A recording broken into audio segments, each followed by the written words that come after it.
How do you guys feel when you're on the top of a mountain? Because for me, it's just pure dopamine. I am smiling from cheek to cheek, and we're on top of Old Snowy. This is day 125 of my hike from Mexico to Canada along the Pacific Crest Trail. A trip to the mountains always starts with a trip through the trees, which quite honestly is welcome today because we have hot day number 2. The sun once again out in full force, and if I want any opportunity of making it to camp tonight, I need to find as much shade as possible. But you can only take what the trail will give, and as those trees left, we'd get a great view of Gilbert Peak, and that traverse would take me up and over to then get a full view of Ives Peak.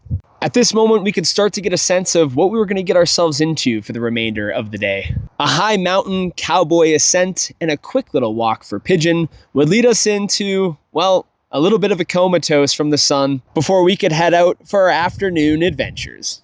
Our ascent to Old Snowy would bring closer views of Rainier, a little bit of snow traversing, and a high alpine rock scramble in order to make it to the very tip top.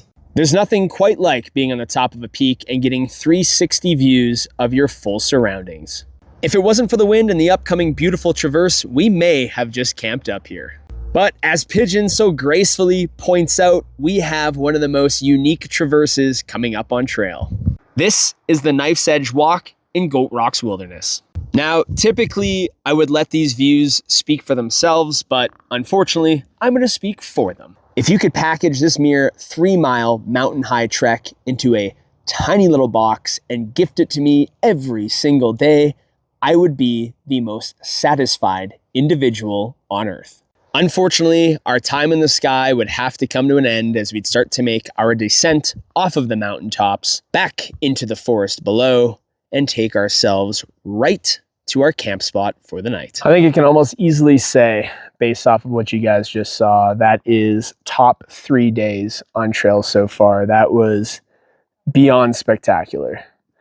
But we've rolled into camp a little later than we usually would like to here in Washington. We're about just past 8 o'clock.